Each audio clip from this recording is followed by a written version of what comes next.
عاصفة ترابية أطاحت بتمثال الرئيس الراحل محمد أنور السادات في قرية أبو خليفة التابعة لمركز ومدينة القنطرة غرب.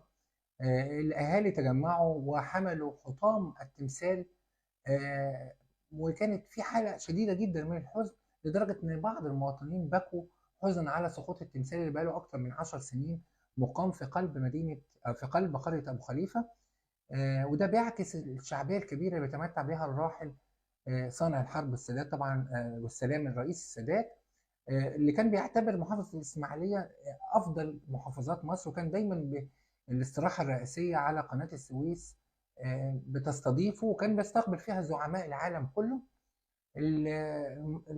المحافظ اللواء شريف فهمي بشارة محافظ الإسماعيلية قرر تشكيل لجنة لبحث أسباب انهيار التمثال وسقوطه، ومعرفة الأسباب حول هذا السقوط، خاصة إن كان العاصفة شديدة في الحقيقة بالأمس. المواطنين طبعا تداولوا مواطنون تداولوا لحظة سقوط التمثال زي ما حضراتكم شايفين كده في الفيديو،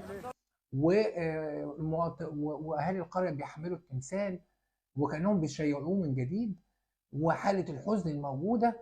والجميع طالب في الحقيقة وزارة الثقافة وأسرة الراحل محمد أنور السادات بعمل تمثال يليق باسم وتاريخ وإنجازات صاحب قرار حرب أكتوبر الرئيس محمد أنور السادات، ويضمن عدم سقوطه مرة أخرى من حيث إن احنا نحط شروط هندسية ومعايير خاصة ببناء التمثال زي باقي التماثيل الموجودة في مصر كلها في الأماكن العامة.